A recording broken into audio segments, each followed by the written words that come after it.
Entendemos muy bien que los medios son parte del régimen salinista neoliberal y los entendemos desde el hecho que los dueños de esos medios de comunicación fueron personas a las que se les entregó y se les regalaron los medios de comunicación, las concesiones.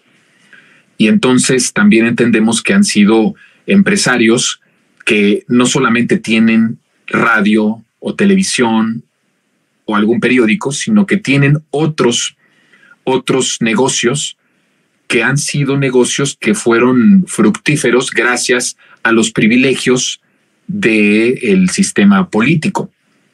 Entonces, en algunos monólogos pasados donde hablo del salinismo, vamos acá a la imagen, porfa, cuando he hablado del salinismo, lo que yo les he dicho es cómo en ese periodo del sexenio de Carlos Salinas de Gortari se construye la oligarquía mexicana. Antes de Salinas no había tanta concentración de dinero en tan pocas manos, pero después del sexenio de Carlos Salinas de Gortari, ni siquiera de varios sexenios, sino despuesito del sexenio de Carlos Salinas, que dura del 88 a 1994, vemos cómo están entronados, ¿no?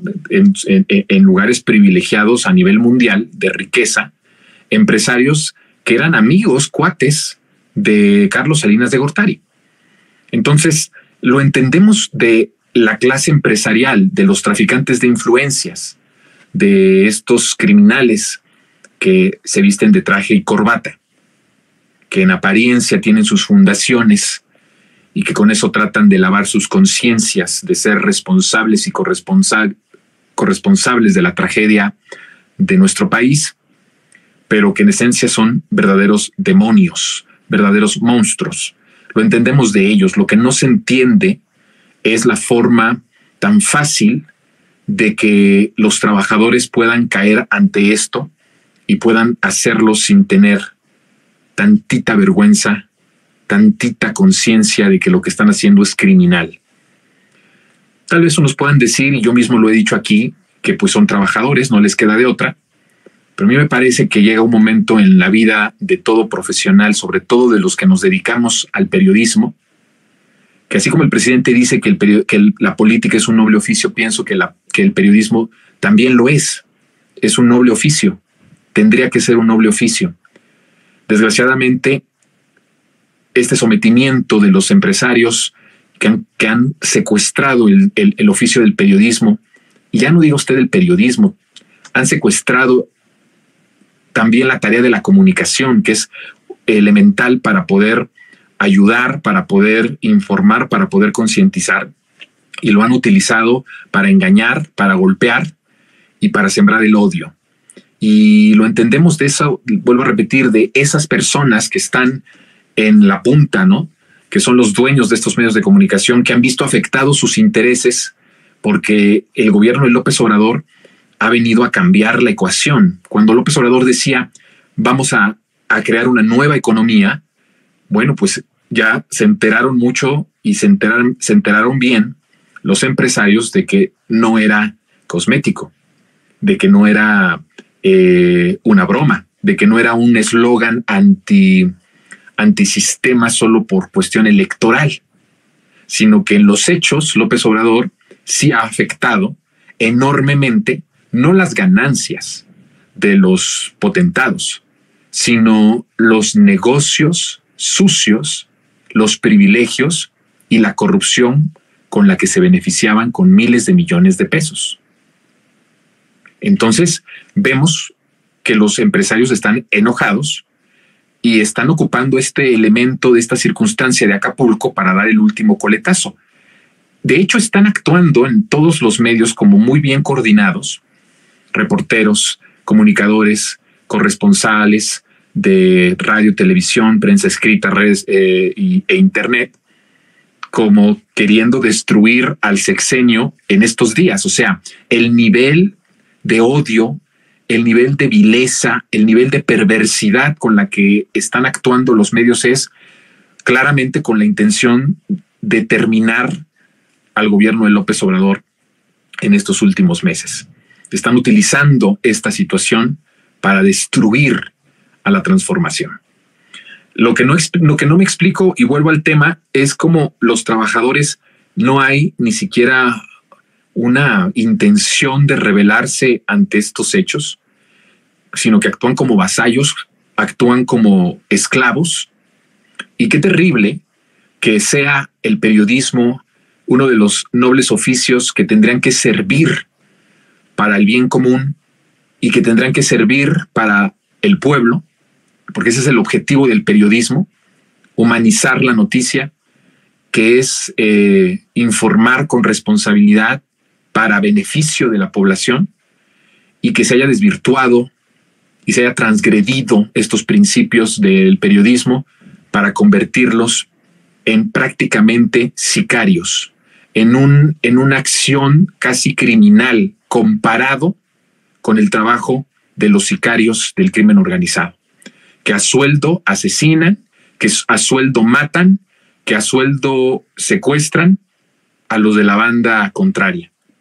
Y ese es el comportamiento que estamos viendo de los medios de comunicación y de sus reporteros, que actúan 100% como esclavos de esta perversión y de esta perversidad.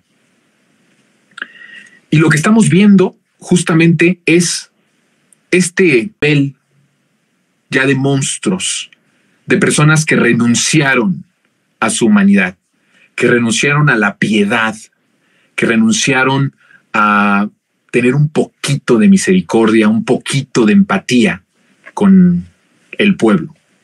Y entonces se lanzan en contra de López Obrador y en contra del gobierno, banalizando todo este hecho tan trágico en Acapulco en un asunto meramente político y mediático, para buscar entorpecer la transformación, entorpecer el proceso de transformación, y para poder evitar que al lograr la mayoría calificada en las cámaras de diputados y en la Cámara de Senadores se logre la transformación del Poder Judicial, que es hoy, por cierto, prácticamente el muro de obstaculización más grande, ¿no?, del proceso de transformación.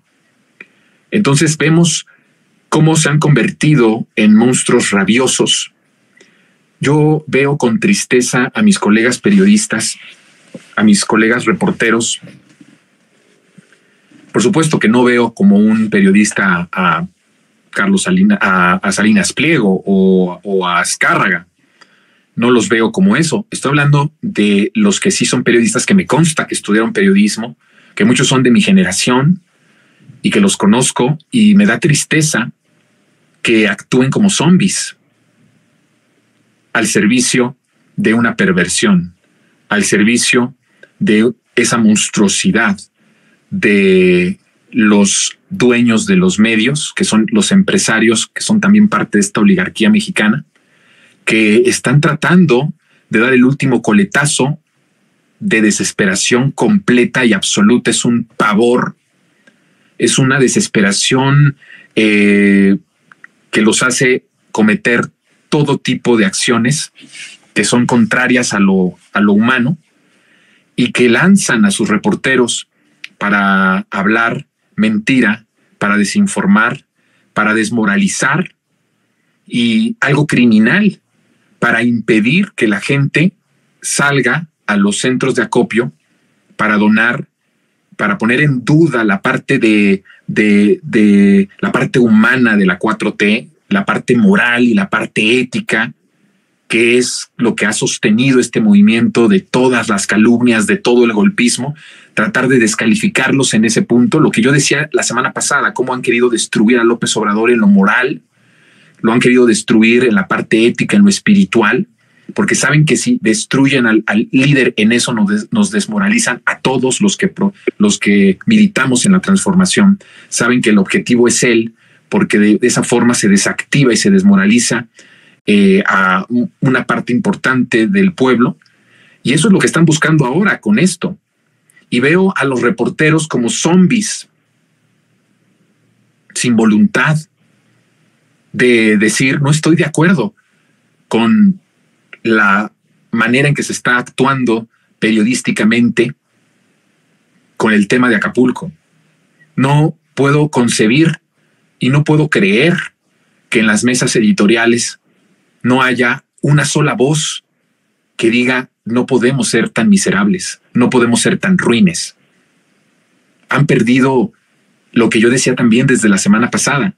Han perdido ya la noción que nos hace también humanos, que nos separa, tal vez lo único que nos separa de los animales, porque en todo hay muchos animales que muestran más compasión y que muestran más amor muchas veces que los seres humanos, pero es ese raciocinio del bien y el mal, del conocimiento del bien y del mal, esa frontera de cuando sabes que estás haciendo algo mal y hasta haces una pausa y dices: no puedo decir esto, no puedo hacerle esto a esta persona, porque hay ese conocimiento pleno de lo que es bueno y de lo que es malo, de lo que es ético y de lo que es perverso. Esa división ya no existe en los potentados. Estamos enfrentándonos a una generación de potentados, de oligarcas completamente ajenos al dolor, completamente ajenos al conocimiento del bien y del mal. Ya no existe fronteras entre el bien y el mal, existen solo sus intereses, y sus intereses perversos los llevan a cometer la cantidad de cuestiones criminales, de acciones criminales a través de los medios masivos de comunicación, al grado de poner, como lo vimos en la pandemia, de poner en peligro la vida, literalmente la vida de personas. Lo vuelven a hacer, lo vuelven a repetir, porque no les importamos, nunca les hemos importado, porque nos ven con desprecio, porque nos ven como carne de cañón, pero nunca, jamás les hemos importado como pueblo, como sociedad. Nunca han hecho un proyecto televisivo para el bien común. Nunca han trabajado para el despertar de las conciencias, porque el despertar de las conciencias justamente aceleró su ruina. Por eso odian a López Obrador, porque la mayor conciencia en el pueblo de lo que significaba Televisa, de lo que significaba TV Azteca, Radio Fórmula, El Universal y todos esos medios, vino a través de López Obrador. Ha sido el periodo en donde más desprestigio ha acumulado los medios de comunicación, en donde la gente se despertó, en donde la gente abrió los ojos, y eso no se lo perdonan a López Obrador. Y tampoco le perdonan esto que les he dicho, todos estos privilegios, todos estos negocios al amparo del poder, todos estos desvíos millonarios que se hacían a los empresarios para continuar con su régimen. Eso no se lo perdonan. Y entonces esta generación de potentados que no tienen conciencia plena del bien y del mal, que justifican sus acciones perversas y la pueden justificar con cualquier estupidez. Vean ustedes a Salinas Pliego, cómo justifica lo criminal de no pagar impuestos. Es normalizado. Utilizan incluso un mensaje que va muy acorde al pensamiento de las clases medias. Utilizan esta parte psicológica. Hasta hay mucha gente que dice: no, pues este güey sí trabaja, sí ayuda a la gente, ¿no? Cuando rifan ahí sus 10,000 pesos, las limosnas, ¿no? Normalizando este comportamiento. ¿Por qué? ¿Por qué para Salinas Pliego? ¿Por qué nunca le vamos a ganar un debate a Salinas Pliego? Es una pregunta que lanzo. ¿Por qué nunca se le puede ganar un debate a Salinas Pliego?